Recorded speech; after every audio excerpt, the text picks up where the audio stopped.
All right, Chase, where would the highest total revenue be? How can I find that?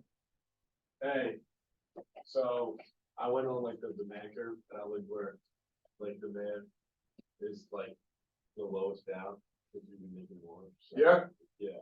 So I looked at the end, which is like 2.5, and then go over and do a few. Okay. John, is Chase right? That's what I had, so. I think so. Are you on a 10 too? I'm not like an 8. Okay. Nagy, you were a 7, right? Yeah, I'm talking C though. You're going against the 10. Why would you pick C? Cause, I don't know.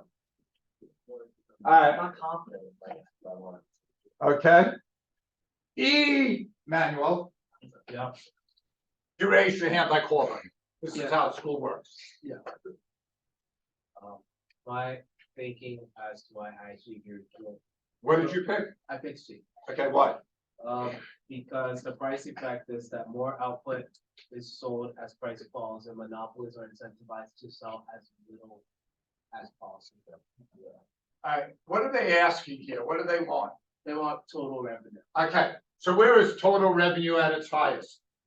Total revenue is at its highest, when it's higher at the demand curve.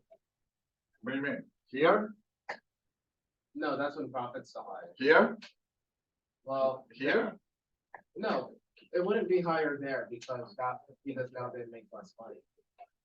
No, total revenue and profits are different. Total cost. Yeah. Where is total revenue at its highest? Do you think? Yeah. Okay. If I take MR to the axis here, that's where total revenue is at the highest. If I bring it up, it's at L, that's unit elastic, highest total revenue.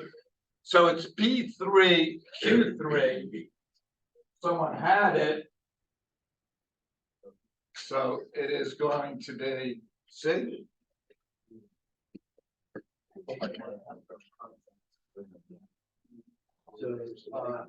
All right, so here's why. Even though marginal revenue is decreasing as we're going down, if marginal revenue goes from 10 to 9, total revenue goes from 10 to 19, and then to 8, 27. So it keeps increasing until it goes to a negative. So it stops at 0, marginal revenue is at its highest. Emmanuel? So that one was an issue of elasticity more than it was anything else. Is that what you were saying? No, I'm just saying, look, unit elastic is the highest total revenue. I'm saying how to find that is the highest total revenue is here, and you bring it up to the demand curve, that's unit elastic, and that's P3, Q3. Right. Okay? Yeah. Would it be at 0 or just above 0? I'd say at 0, if you're looking at it. You're looking at it, but technically Yeah. just above. Right. Like that. Okay? Any other questions? All right.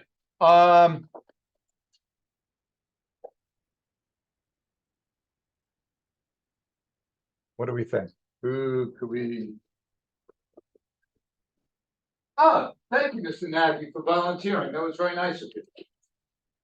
Yeah, come up here and draw a Monopoly. Don't put an ATC on there. All right, anything in the homework besides number 7 with the FRQ that you have a question? Manuel, Number 6. what is the question? What is a problem that can occur when the government sets a monopoly price that is equal to marginal cost?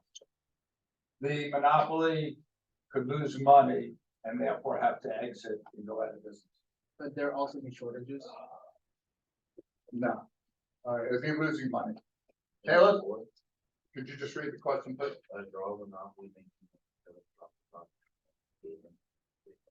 All right, if you wait till after he's done, you don't need to draw an HSS. I was gonna draw the MC? Yeah. Okay. I'll show you one, okay? For number 1 of government monopoly, I said the USPS, so it's kind of about that. Is that what, the post office? Yeah. Yeah. For 6, I said monopoly would make no money, would that allow for incentive market? No, because the monopoly firms don't enter it. What would happen is, like BG&E would go out of business, which we don't want, and we'll talk about today what the government would do. What's the percentage, could a firm end up breaking even, or is it only? No, usually if they're, what was the question about allocatively efficient?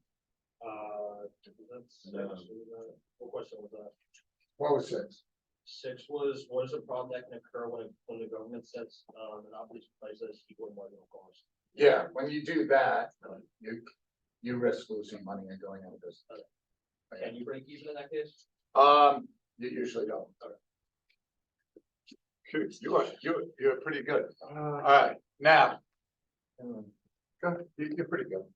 Can I ask you just one question? Because like, how could you have a profit box without a total cost?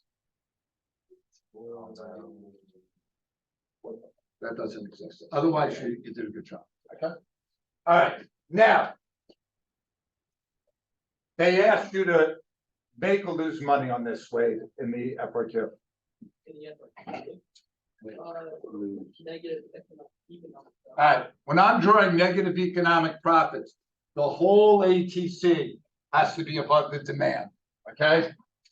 The whole ATC. So I take my profit maximizer line, I go up to the ATC, and that's now my loss box. Okay. All right, was that A? Yeah. All right, so there is A. If you didn't know how to do it, there it is.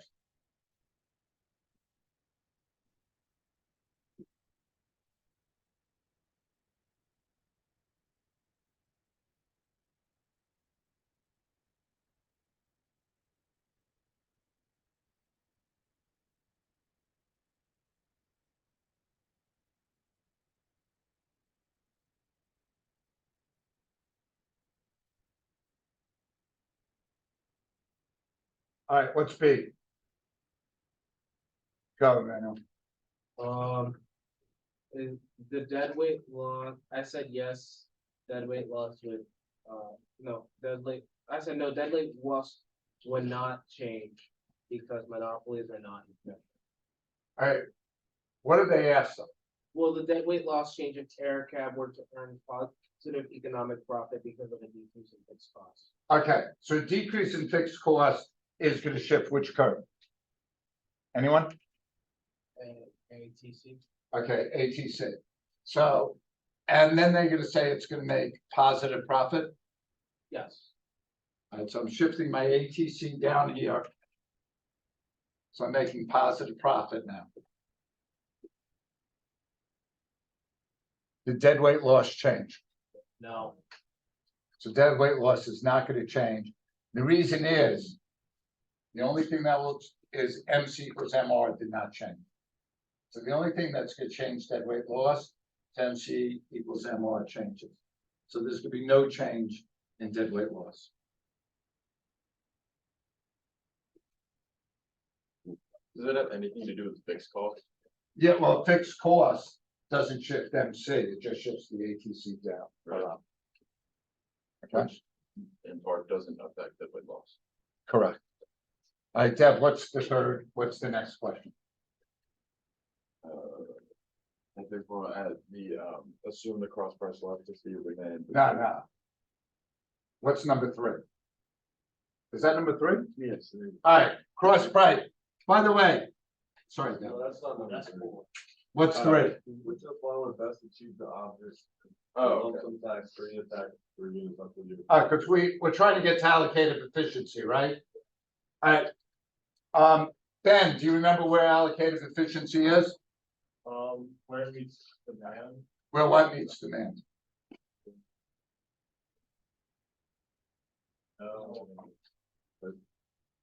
Price is demand. Marginal cost. All right, so when MC equals demand is allocated efficiency. Now they ask you to put the price there, so I'll just do that now, and the quantity.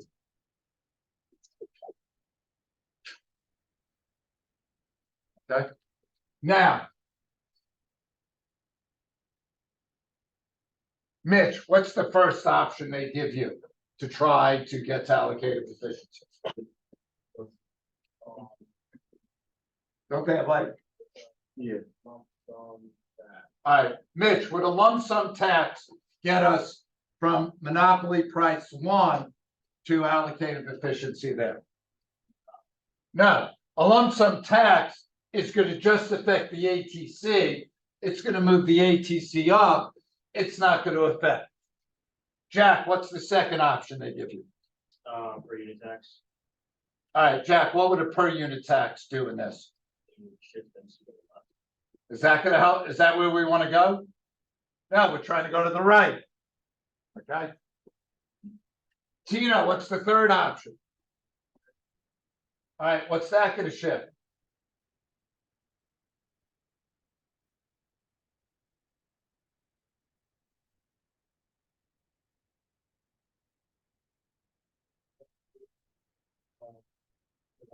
To the right. Will that help us get from one to two? All right, so per unit subsidy is the answer there. Oh, I have a question. Yeah, go. What would a price point? A price floor has to be above the price, right? Yes. You're trying to go from here to here. You're trying to lower the price. So it's not gonna help you. No, I said like what curve would shift. That's what I meant. There is no curve. You're just gonna put a price floor right up there. That would make the monopoly not want to do business anymore. Well, no, and the monopoly's fine up there, but No, it was to hurt demand. what? I said it would hurt demand for monopoly. Yeah. All right. Right. Yeah. All right, now Deb, to you for now 4. Yeah, so that was the, okay, so assume the cross price elasticity of demand between aircraft's flight and flights and goods is plus 1.4. If the price of good L decreases by 2, how much will the quantity of aircraft flights change? Okay. Have you guys noticed that almost every FRQ I've given you, there's a question about elasticity? Okay, so we gotta know that. So Deb, do you know the formula for cross price? Yeah, it's cross price equals quantity demanded, Percentage change. or percentage change in quantity demanded, is it 2? Was it 1? It's, It's over the price of 1. all right, so, percentage change, right? Yeah. All right, so they didn't give us quantity demanded, that's what we had to solve for. What was price? That'd be -2, -2 or -02? but negative, 0.2. Okay. All right, so, by the way, 1.4. The cross price elasticity is positive. What type of good are we talking about, Nate D? The substitute. Okay, if I cross multiply, so I get X equals 2.8%. Yes. Okay. And it's a decrease, right? Yeah. Okay. All right. John, what's E? E is close the airport. Out of which aircraft flies, decrease the landing fee, they charge for aircraft flights. Okay. How will this impact the aircraft profit maximum? All right. John, if we decrease the landing fee, what's gonna switch? What's gonna change? ACC, Okay, that is the MC gonna shift, yeah, because it's per flight, right? So the MC is gonna shift, right? that's just gonna shift right, So now I'm gonna have a new profit maximizer, right? yep, So my price is gonna be lower than the original price. And my quantity is gonna be higher. So what did they ask us? how will this impact the profit maximizing quantity? So it's gonna increase. Yeah. Okay. And Wade, what's the last thing there? How will this impact aircraft's total revenue? All right, Wade, monopolies operate in what part of the curve? Elastic, inelastic, uninelastic. Elastic, uninelastic, inelastic. Elastic, uninelastic. elastic part, okay? And by the way, I could tell that by if I go down to here and go up, this is unit elastic to the left, inelastic to the right. In an elastic part of the curve, if price goes if price goes down, what happens to total revenue? Goes up. Okay, so total revenue will go up. Now, man, I made a mess of this. So let me just show it to you this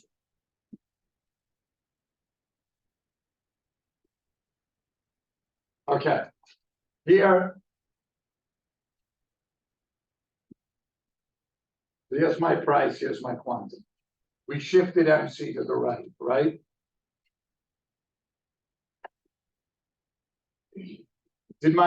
Here's the highest total revenue, right?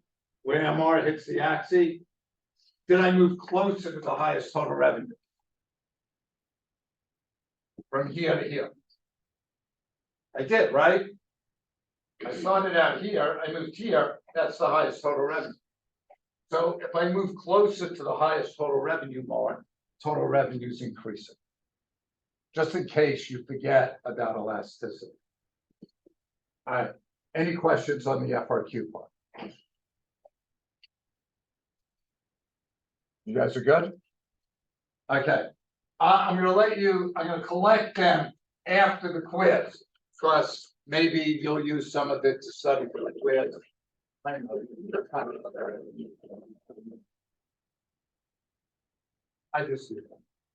an optimist, Cameron. Hard to believe that I'm an optimist. All right, Blue praise, go. Just remember that when the Holy Presence of God and the Father and the Holy Spirit. Dear God, let us be thankful for the opportunities we have in Commonwealth. Thank you for a good Mama Mia dinner event last night. We want to pray for all those who are in need of prayer.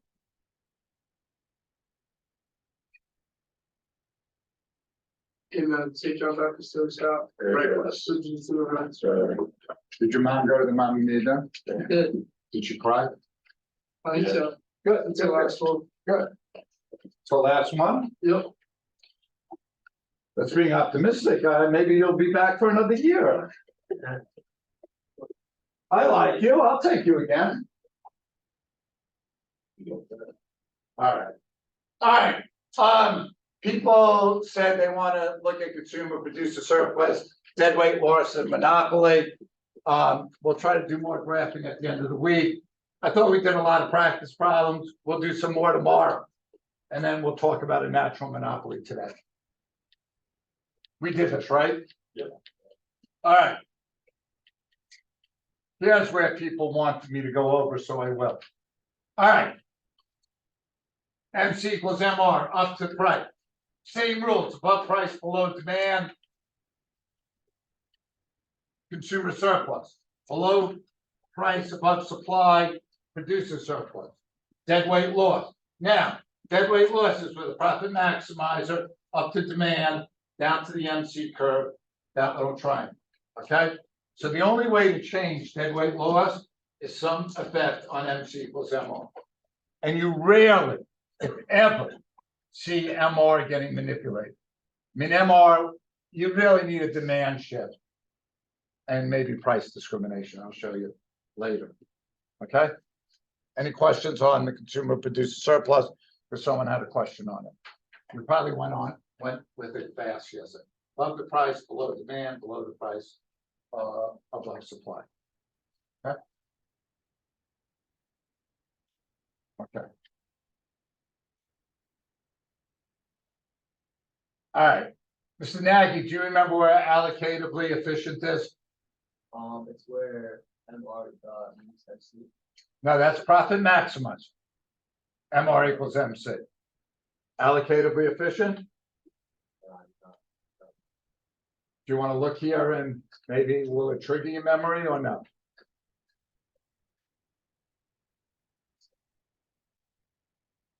Mike? Where MC equals demand. Mike, are we producing there? No, we're producing here, not there. So we're not allocatively efficient. Okay? Nate, do you remember where productively efficient is? No. You want to take a gander here? And a guess?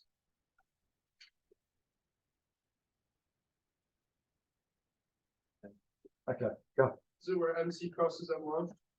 No, that's profit maximum. Tina? Okay. Tina, are we producing here? No, so we're not productively efficient. Nate, where is productively efficient? Where MC and ATC meet. Yeah. Okay. And then productively efficient? Where is it? Where, MC and MRV. No, Oh. profit maximum. Where Keep getting that mixed Where up. MC and ATC cross. Okay, that's it. You'll get there. All right, Okay. Right. all right. I'll get there. All right, now, why would government regulate monopolies? Why?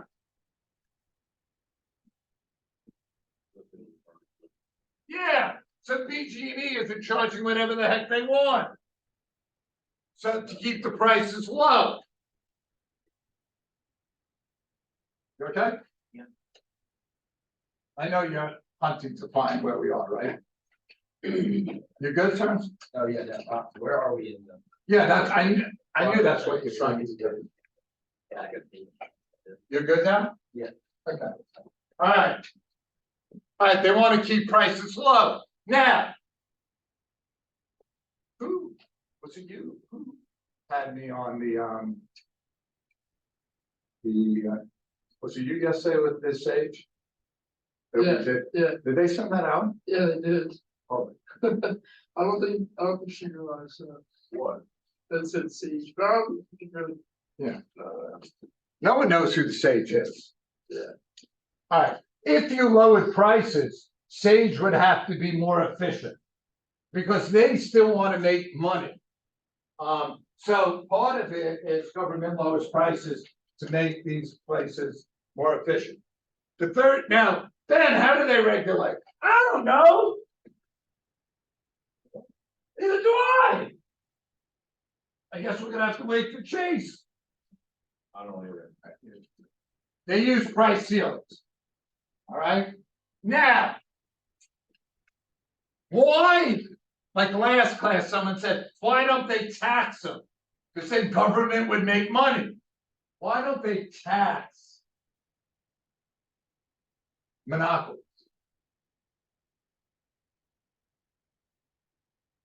Yeah, maybe, Would it force the consumers to pay more money? yes, it would increase the prices and decrease the quantity. So they don't want that. Good job there, Deb. All right, taxes limit supply and raise prices. They're trying to keep prices low and make them more efficient.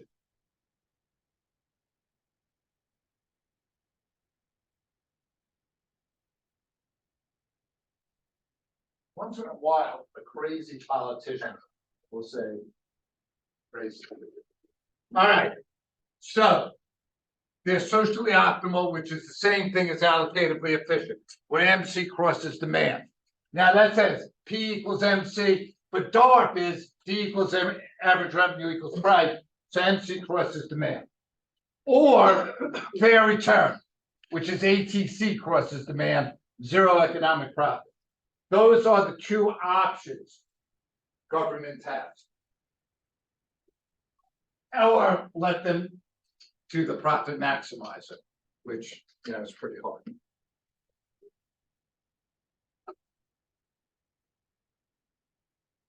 Okay. All right. Now, this is a natural monopoly, which means one firm, and we talked about this when we started with monopolies, one firm services a community better because of the high fixed cost. Graphically can. How do I know it's a natural monopoly? ATC is downward sloping within the demand parameter. So ATC, if ATC is downward sloping, it is a natural monopoly. just the ATC or the MC. just the ATC. But Cam asked a great question there. If the ATC is downward sloping, what has to happen to the MC? Lower than what? You're right. But lower than what? What? It has to be lower than the ATC. Because if the next unit, if ATC is going to go down, the next unit I produce has to be lower than my average to pull it down. And within the demand parameters, it is. Now, it could be a straight line here, it could start here and go up, but it just got to stay lower than the ATC. That's how I know it's a natural monopoly. Okay? Now, I put this in your notes, right? This graph? Yes. All right. So here are the three options. We could let them at monopoly price. We could go to fair return, we could go to socially optimal. By the way, if I ask you to graph it, I remember it with the MFers. All right, M, monopoly price, fair return effort, socially optimal. All right. At ATC crosses demand, fair return, I'm gonna make zero economic profit, but the monopoly can make accounting profit. They could live with this. They could live with this.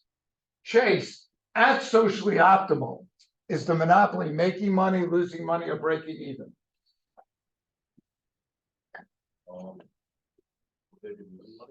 They would. Now, in the long run, if they're losing money, what are they gonna do, Chase?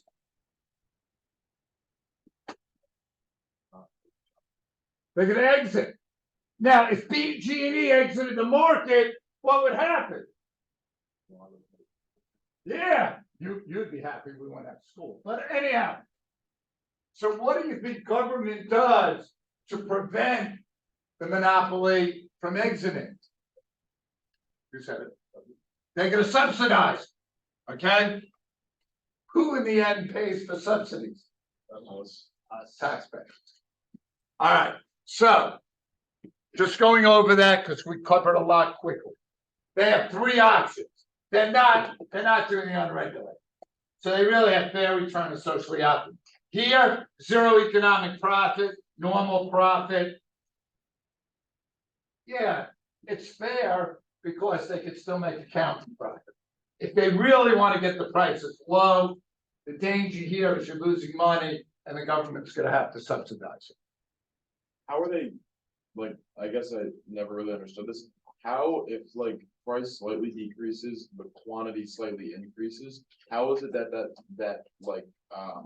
that difference doesn't even out with the increase in quantity sold? Because of elasticity. If something is really elastic, like they're gonna be in the elastic part of the curve, price is gonna go down, quantity is gonna go up more. Okay. So total revenue will go up, but it's about profits, not about total revenue. I'm fine with consumer producer surplus and delivery loss. All right, so if this was the price, right? Yeah. Here. You would have above the price below. And you really couldn't have like producer surplus because there would be no supply. Should we expect to put this on their list? Question. No, on our quiz, I don't think they would have this, no. You're gonna have to graph this on the next graphing quiz. Okay, but for the test. I don't think so. Did you look at the practice quiz yet? I haven't. I don't think so. When we went over it the other day, there was like one figure that. like- Yeah, I think it's more like for the quiz that if the ATC is going down, you have to know it's a natural monopoly. Yeah, that was the question. And you probably have to know, Mr. Nagy, that it's also economies of scale. Okay? Oh, I have a question real quick. Yeah.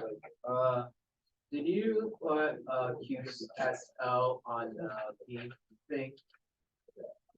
Yeah. But that's supposed to be fair to like quantity on the price tag. You can put PS. Instead of one. No, because I say if I make mistakes, something else. Good try. Emmanuel, because you suggested a topic for me to speak on, I'll count that as a blunder for you. By any means necessary. I think we're at 51. 75. What we got to Jen? Oh, Oh, no, we don't, because we moved up. we got like a month. We better get going.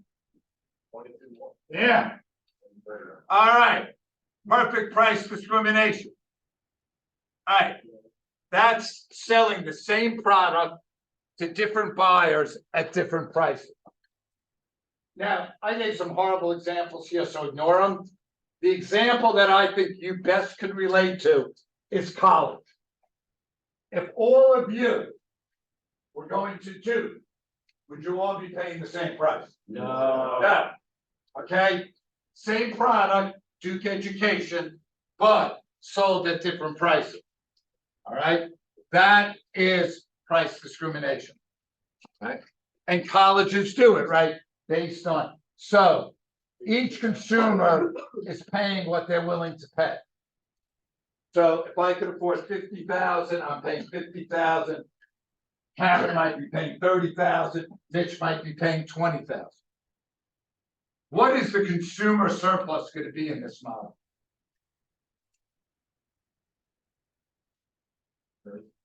What? There is none. Because if Ben's willing to pay 30 and he pays 30, there is no consumer surplus. Okay? All right. Here are what's required. And by the way, in real life, there are really, it's hard to find perfect price discrimination. You need monopoly power. You need to be able to say, now colleges could segregate the market. Why? They have all your financial information, right? You fill out FAFSA or whatever those forms are. So they got the information. And then consumers cannot be able to resell. So if Devin gets in at 20,000, he can't sell, hey, you can have my seat at Duke for 40. Just doesn't work like that. You know, that'd be a nice little business to go into. You get arrested. I don't think you, I guess. Like I could come in and imitate you, but I can't be me. So you can't really resell. Okay? Any questions? All right, so here is a typical monopoly graph. And I want to.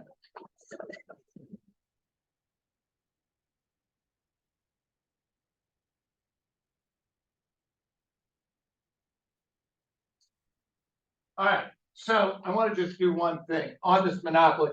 Here's the profit maximizer. And so if I take this to the ATC, this red is the profit box, right? And I want you to see this is the quantity down here. Because it's perfectly price discriminating, what happens is M folds into demand and they become Mr. Dog. Okay? So now my profit maximizer is MC equals MR. Here, what happened to my quantity from a regular monopoly to a price discriminating? It increased. All right. Now I take this down to the ATC. And that green is my profit box. So here was my original profit box. So what happens to profit in price discrimination? It increases. So with the discriminating monopoly, it turns DARP into Mr. DARP. Yes. No consumer surplus, no dead weight loss, more quantity, more profit.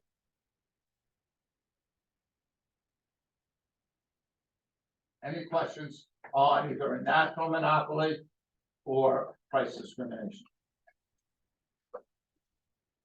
John, you're good? 1 to 10, you'd be I feel like it. an 8. working our way towards a none. All right, we'll work on more of this again tomorrow. Yes, Joe. So the profit increase because of the plus. Yeah, and because I'm making profit kind of at every price. Yeah. All right, we'll do some more tomorrow, some more practice problems. Fill out your note, put it in the box. Have a great day. Is that period 5?